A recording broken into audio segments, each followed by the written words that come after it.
আসসালামু আলাইকুম ওয়া রাহমাতুল্লাহি ওয়া বারাকাতুহু। কবরে আযাব অস্বীকারীদের জন্য দলিল। হে আমার ভাই ও বোনেরা, নেক কাজ থেকে দূরে আছে বলেই কিছু লোক কবরে আযাবকে অস্বীকার করে। তাদের এই বিতর্কের দলিল হলো এটাই যে কবরের আযাব যদি সবাই দেখতে পেত তাহলে কেউই পাপ করত না, তাহলে এই দুনিয়াকেও পরীক্ষার ঘর বলা হতো না।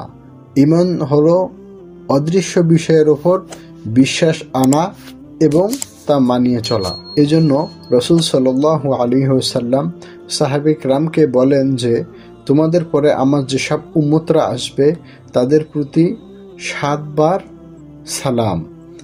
সুবহানাল্লাহ। সাহাবে কিরাম বলেন, ইয়া রাসূলুল্লাহ, 7 বার কেন? রাসূলুল্লাহ সাল্লাল্লাহু আলাইহি ওয়াসাল্লাম বলেন, তোমরা আমাকে নিজ চোখে দেখে ঈমান এনেছো, আর তারা আমাকে না দেখে ঈমান এনেছে। যদি মানুষ কবরে আযাব দেখত তাহলে তারা মৃত্যুকে কবর দেয়া ছেড়ে যেত। রাসূলুল্লাহ সাল্লাল্লাহু আলাইহি ওয়াসাল্লাম ইরশাদ করেন, আমার যদি এ আশঙ্কা না হতো যে তোমরা মৃত্যুকে কবর দেয়া ছেড়ে দিবে, তাহলে আমি আল্লাহর নিকট বলতাম তিনি যেন তোমাদেরকে তা শুনিয়ে দেন কবরের ভিতর থেকে যা কিছু আমি শুনছি। কিন্তু আমার আশঙ্কা হয় যদি এ কথা তোমরা বুঝে ফেলো যে কবরে কি হচ্ছে, তাহলে মৃত ব্যক্তিকে কবরে নামাবে না বা ভয় পাবে না। এছাড়া দ্বিতীয় দলিল হলো যে ইমাম গাজ্জালী রাহমাতুল্লাহি আলাই তার প্রসিদ্ধ কিতাব ইহয়া উলুমুদ্দিনে কবরে আযাব যে সত্য এর দলিল দিয়েছেন। তিনি লিখেছিলেন, মনে করুন একজন ঘুমিয়ে আছে, এ অবস্থায় ভয়ঙ্কর সাপ সে দেখতে পেল। স্বপ্নদ্রষ্টা এসে ভীষণ ভয় পেয়ে কোনো সময় প্রসাব করেও বিছানা নষ্ট করে ফেলে, অথচ তার সাথে যারা আছে তারা এই ব্যাপারে কিছুই বুঝতে পারে না। তারা মনে করে লোকটি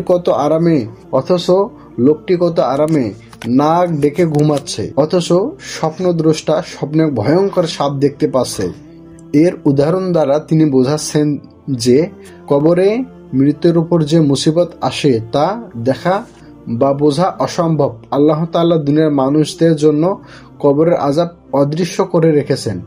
অবশ্যই এটা আল্লাহ তাআলার হিকমত। তৃতীয় দলিল সারগত হলো কবরের আযাব বা এর ভয়াবহতা এবং কবরের 2 দিকের মাটি সংকীর্ণ হয়ে যাওয়া, এর রোশনী সজীবতা, এসব হলো দুনিয়ার স্বাভাবিক অবস্থার বাইরে। এজন্য সেখানের অবস্থা দুনিয়ার অবস্থার সাথে মিলানো যায় না। কবরের সজীবতা, এর সুঘ্রাণ, অপূর্ব সুন্দর ফুল, জান্নাতি হওয়া, জান্নাতি পোশাক, বিছানা এবং পাপীর জন্য সাপ বিচ্ছুর আগুন সহ আরো যা কিছু আছে তা দুনিয়ার কোনো জিনিসের সাথেই তুলনা চলে না। এজন্য জীবতারা এ সম্পর্কে কোনো ধারণা রাখে না, কেননা আল্লাহর জন্য এটা সম্ভব যে কবরের মাটিকে দুনিয়ার আগুন ও আঙ্গারের চেয়েও বেশি গরম করে দিতে পারবেন এবং এ মাটিকে নরম বিছানা এবং এর মাঝে জান্নাতের বাগান বানিয়ে দিতে পারবেন। কবরের আযাবের অস্বীকারীদের জন্য চতুর্থ নাম্বার দলিল হলো মাওলানা তারিক জামিল। পাকিস্তানের মাওলানা তারিক জামিল সাহেব এক বয়ানে বলেন যে, ছোট্টবেলায় দেখতাম আমাদের ঘোড়া পাগলামি করত। যে রাখাল ঘোড়া দেখাশোনা করত সে ঘোড়াকে কবরস্থানে বেঁধে রাখত। এই অবস্থায় কিছু সময় পর ঘোড়ার পাগলামি থেমে যেত। এতে আমার মনে কৌতূহল জাগলো এই ব্যাপারে। তাই আমি ঘোড়ার রাখালকে জিজ্ঞেস করলাম যে এই ঘোড়া কবরস্থানে গিয়ে ভালো হয়ে যায়, এর কারণ কি? রাখাল বলল, কবরে যে আযাব হয় এটা জীব জানোয়ার শুনতে পায়, যদিও তা আমরা শুনতে পাই না। এই ভয়ে ঘোড়াটি ঠিক হয়ে যায়। দেখুন, সে রাখাল কোরআন হাদিস সম্পর্কে অজ্ঞ। এ সম্পর্কে তার কত সূক্ষ্ম ধারণা ছিল। যখন আমি এই হাদিসটি পড়লাম, মানুষ এবং জিন ছাড়া সমস্ত মাখলুক মুরদাদের উপর কবরে আযাব শুনতে পায়। আর তখনই বিষয়টি আমার কাছে পরিষ্কার হয়ে গেল। হযরত আবু হুরায়রা রাদিয়াল্লাহু তাআলা আনহু বলেন, একদিন রাসূল পাক সাল্লাল্লাহু আলাইহি ওয়াসাল্লামের সাথে এক জানাজায় শরীক হলাম। রাসূলুল্লাহ সাল্লাল্লাহু আলাইহি ওয়াসাল্লাম বললেন, এমন একদিন আসবে যেদিন কবরের জবান খুলে যাবে। সে বলবে, হে আদম সন্তান, তোমরা আমাকে কেন ভুলে গিয়েছিলে?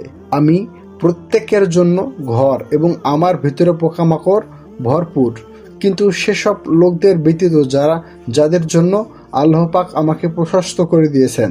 রাসূলুল্লাহ সাল্লাল্লাহু আলাইহি ওয়াসাল্লাম বলেন, কবর জান্নাতের বাগান থেকে একটি অথবা জাহান্নামের গহ্বরের থেকে একটি গহ্বর। সুপ্রিয় দিনী ভাইরা, আসুন আমরা সবাই কবরের জীবনের জন্য প্রস্তুতি নেই এবং জান্নাতে যাওয়ার জন্য ঈমান আমল এর হেফাজত করি।